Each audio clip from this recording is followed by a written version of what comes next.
BJP के internal सर्वे ये बात बता रहे हैं कि पिछड़ा अति पिछड़ा वोट बीजेपी से खसक रहा है, और वो अगर खसक गया तो बीजेपी का जो नीतीश कुमार कहते हैं कि सैकड़ा का आंकड़ा पार नहीं करेगा, 100 का आंकड़ा, वो सही बात। राहुल गांधी का जितना जनसभा किए हैं स्टेट असेंबली में, सब जगह जाकर ये बात कहे हैं कि हम जातीय जनगणना करवाएंगे और जिस जाति की जितनी आबादी आएगी उसको उतना हिस्सेदारी हम देंगे। जातिगत जनगणना और ये जो आपका शिक्षक बहाली वाला जो ज्वाइनिंग हुआ है, ये बहुत बड़ा मास्टर स्ट्रोक है नीतीश कुमार और तेजस्वी यादव का बिहार के परिप्रेक्ष्य। एक समय था जब बीजेपी बनिया और ब्राह्मणों की पार्टी कही जाती थी, लेकिन अगर 2014 में ये सत्ता में आई तो इसके पीछे कारण यही अति पिछड़ा और पिछड़ा समाज था, जो ओबीसी और ईबीसी समाज है।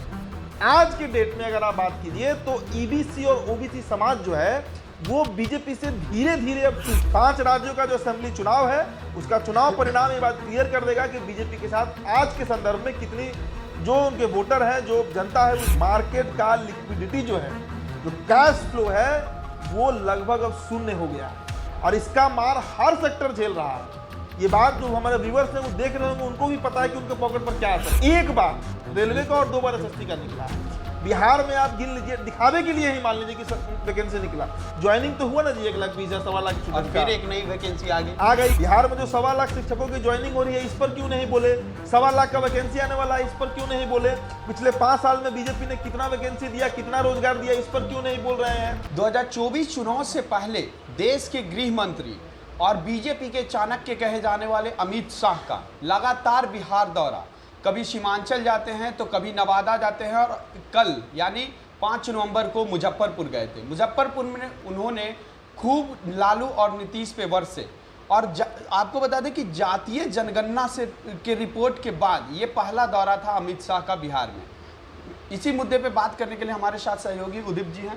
उदित जी, जातीय जनगणना का रिपोर्ट आया, उसके बाद देश के गृह मंत्री अमित शाह का पहला दौरा बिहार था, और जो कयास लगाया जा रहा था कि उनका जो फोकस रहेगा पूरे उनके रैली का वो यही केंद्रित रहेगा, और वही हुआ भी। उन्होंने अति पिछड़ा की बात की, तो आप इसे कैसे देखते हैं? देखिए, 2 मुद्दों पर अमित शाह ने कल बड़ा डट कर बोला है। पहला तो मुद्दा था कि नीतीश कुमार के लिए बीजेपी में नो एंट्री है, लेकिन उससे अधिक, और उससे अधिक मतलब अधिक समय तक अगर किसी मुद्दे पर अमित शाह बोले हैं तो वो मुद्दा जातीय जनगणना के रिपोर्ट को लेकर रहा। मतलब जो आंकड़े बताए गए हैं उस पर अमित शाह ने सवाल उठाया। यहां तक उन्होंने कह दिया कि लालू और नीतीश ने तुष्टीकरण की राजनीति के तहत यादव और मुस्लिमों को अधिक दिखाया है जातीय जनगणना में। लेकिन इन सब के बीच बीजेपी ने कल एक बड़ा मैसेज बिहार में दिया है, और वो मैसेज यही है कि अमित शाह ने बोला है इस बात को कि अति पिछड़ा जो एक समुदाय है बिहार में, जिसकी आबादी करीब करीब 36% बताई जा रही है, 36% जो एक्सट्रीमली बैकवर्ड क्लास है, जो अति पिछड़ा समाज है, उसका सीएम लालू और नीतीश बनाएं और खुद इस्तीफा दें। अब इसके पीछे की आप पूरी कहानी को पहले समझिए कि आज अति पिछड़ा की राजनीति बिहार में कितनी महत्वपूर्ण हो गई है। देखिए, 5 राज्यों में चुनाव हो रहा है देश में, तेलंगाना में, छत्तीसगढ़ में, मध्य प्रदेश में, राजस्थान में और मिजोरम में। तेलंगाना जहां अभी से कुछ साल पहले तक बीजेपी दूसरे नंबर की पार्टी थी, इस बार के विधानसभा चुनाव में लगभग सभी एग्जिट पोल ये बात बता रहे हैं कि कांग्रेस जो है वो वहां पर सरकार बनाने जा रही है। ऐसा ही मिला जुला असर मध्य प्रदेश में भी दिख रहा है, राजस्थान में भी दिख रहा है, छत्तीसगढ़ में भी दिख रहा है। मतलब कांग्रेस जो है वो कम से कम स्टेट असेंबली में बहुत मजबूत स्थिति में दिख रही है। बीजेपी का वहां पर हालत खराब है, इस बात से इनकार नहीं किया जा सकता है।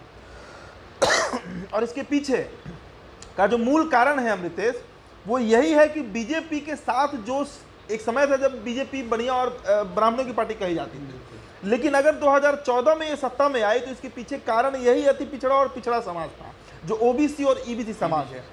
आज के डेट में अगर आप बात कीजिए तो ईबीसी और ओबीसी समाज जो है वो बीजेपी से धीरे धीरे अब टूट रहा है। और राहुल गांधी का जितना जनसभा किए हैं स्टेट असेंबली में, सब जगह जाकर ये बात कहे हैं कि हम जातीय जनगणना करवाएंगे और जिस जाति की जितनी आबादी आएगी उसको उतना हिस्सेदारी हम देंगे। ये बहुत मारक हुआ है राहुल गांधी का ये जो पूरा बयान और पूरा जो एक स्ट्रेटजी है, बीजेपी पर ये बहुत भारी पड़ रहा है। कम से कम स्टेट असेंबली में तो पड़ रहा है, और इस बात का डर बीजेपी को है कि कहीं लोकसभा चुनाव में इसका असर अगर पड़ा तो बहुमत से बीजेपी पीछे रह जाएगी। और बीजेपी फिलहाल आज के डेट में कम से कम सत्ता लूज करने के स्टेट में नहीं है। ये बहुत बड़ा डर है और इसीलिए अमित शाह ने अति पिछड़ा कार्ड खेला है। अमित शाह ने बिहार में यह ऐलान कर दिया है, उन्होंने ये डायरेक्टली नहीं कहा है, लेकिन वो ऐलान करके गए हैं कि बिहार में भाजपा जो है वो अति पिछड़ा का मुख्यमंत्री बनाने जा रही है। आप बताइए कि बिहार में शिक्षकों की बहाली हुई ना, उसके ऊपर क्यों नहीं बोले अमित शाह? पिछले 5 साल की हम बात कर रहे हैं, 2019 से 2024 अब आ चुका है, मतलब 2 महीने में आ जाएगा। 2 बार अगर एसएससी का और 1 बार रेलवे का वैकेंसी निकला है, 1 बार रेलवे का और 2 बार एसएससी का निकला है। बिहार में आप गिन लीजिए, दिखावे के लिए ही मान लीजिए कि वैकेंसी निकला, ज्वाइनिंग तो हुआ ना जी 1,20,000 सवा लाख स्टूडेंट, फिर एक नई वैकेंसी आ गई है बिहार में। इस पर अमित शाह क्यों नहीं बोले हैं? बिहार में जो 1.25 लाख शिक्षकों की ज्वाइनिंग हो रही है, इस पर क्यों नहीं बोले? 1.25 लाख का वैकेंसी आने वाला है, इस पर क्यों नहीं बोले? पिछले 5 साल में बीजेपी ने कितना वैकेंसी दिया, कितना रोजगार दिया, इस पर क्यों नहीं बोल रहे हैं? सबसे बड़ा मुद्दा समझिए, मार्केट का लिक्विडिटी जो है, जो कैश फ्लो है, वो लगभग अब शून्य हो गया है और इसका मार हर सेक्टर झेल रहा है। ये बात जो हमारे व्यूअर्स हैं वो देख रहे होंगे, उनको भी पता है कि उनके पॉकेट पर क्या असर पड़ा है। मेरे एक मित्र हैं, स्टेट बैंक ऑफ इंडिया के एम्प्लॉय हैं, ब्रांच मैनेजर है, मैं उनका नाम नहीं लूंगा, और गुजरात में ही पोस्टेड है। उनसे मेरी बात हो रही थी, वो बता रहे हैं कि लोगों ने एफडी करना बंद कर दिया है, लोगों ने जो एक आरडी होता था रेकरिंग डिपॉजिट वो बंद कर दिया है। कारण क्या है? पैसा का दिक्कत मार्केट में आ गया है। आप समझिए, ये जो आरोप विपक्षी दल लगाते हैं कि मतलब जो कैश है या जो लिक्विडिटी है वो कुछ हाथों में कॉन्सेंट्रेट हो गया, वो गलत नहीं बोल रहे हैं।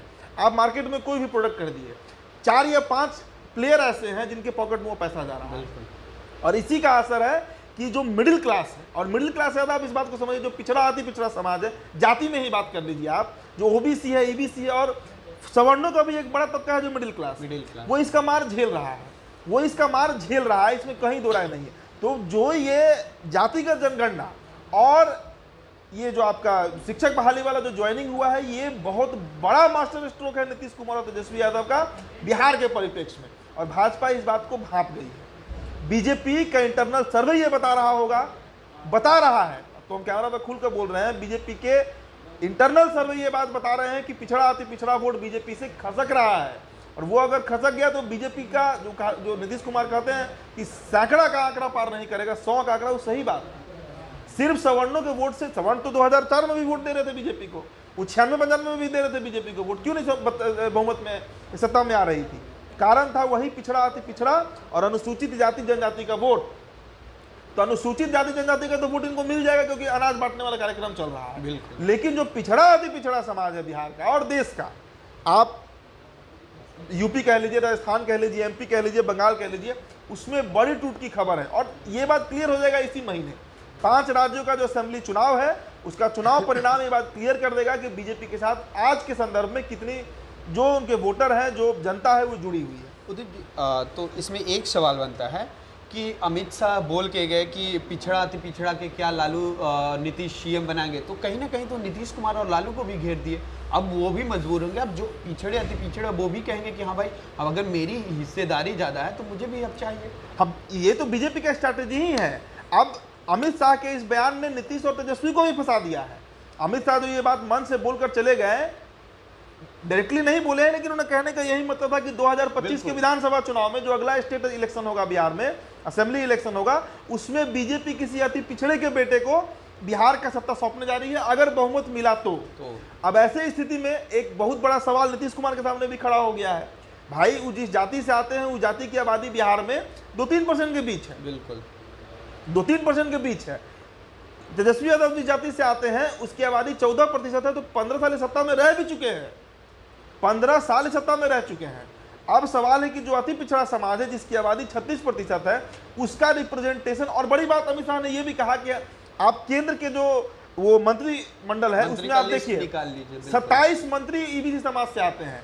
नरेंद्र मोदी की सरकार में 27 मंत्री पिछड़े समाज से आते हैं। नरेंद्र मोदी की सरकार में 303 सांसदों में 208 सांसद पिछड़े अति पिछड़े अनुसूचित जाति और जनजाति के सांसद हैं। जो 27-28 राज्य हैं उसमें 2/3 जो प्रदेश अध्यक्ष है, बिहार में सम्राट चौधरी पिछड़ा समाज से आते हैं, 2/3 अध्यक्ष जो भाजपा के हैं वो पिछड़े समाज से आते हैं। तो रिप्रेजेंटेशन ने बीजेपी दिया है, इसमें कहीं दो राय नहीं है कि बीजेपी ने पिछड़ों अति पिछड़ों को इन समाजवादी पार्टियों से अधिक रिप्रेजेंटेशन दिया है। लेकिन मसला फिर वही है कि क्या सिर्फ रिप्रेजेंटेशन देने से काम चल जाएगा, क्या सिर्फ रिप्रेजेंटेशन देने से भी काम चल जाएगा कि नौकरी का भी कुछ करना पड़ेगा, घर कैसे चलेगा। मेन मुद्दा वही है, क्योंकि किसी भी व्यक्ति का जीवन उसके घर से शुरू होता है, फिर मोहल्ले में जाता है और तब जाके वो राज्य और देश में के बारे में वो सोच पाता है।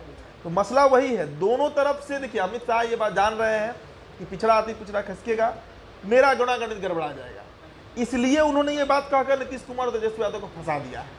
तो कल का जो रैली हुआ, उस रैली में अगर आप गौर किए होंगे तो कोई भी जातीय जनगणना के अलावा किसी मुद्दा पर फोकस था नहीं। बिल्कुल। एक मुद्दा नीतीश कुमार बने कि नीतीश कुमार की अब एंट्री नहीं है, तो वो बात सर्वमान्य हो चुका है। वो सर्वमान्य है कि नीतीश कुमार की एंट्री अब एनडीए में नहीं होने जा रही है। लेकिन मुख्य केंद्र बिंदु जातीय जनगणना इसीलिए बना क्योंकि राहुल गांधी जो है वो मंच मंच पर घूमकर 5 राज्यों में ये बात कहें कि हमारी सरकार बनेगी तो हम जातीय जनगणना का रिपोर्ट कराएंगे, रिपोर्ट जारी भी करेंगे, उसी के अनुसार हिस्सेदारी में उन तमाम जातियों को जोड़ेंगे जिनको अभी तक हिस्सेदारी नहीं मिला। चलिए, उन तमाम जातियों को जोड़ा जाएगा जिनको अभी तक हिस्सेदारी नहीं मिला है। बहरहाल इस खबर में इतना ही। आपको कैसा लगा रिपोर्ट, आप हमें कमेंट बॉक्स में बताइएगा। अभी तक आप हमारे फेसबुक पेज को फॉलो नहीं किया तो फॉलो कीजिएगा, चैनल को सब्सक्राइब कीजिएगा।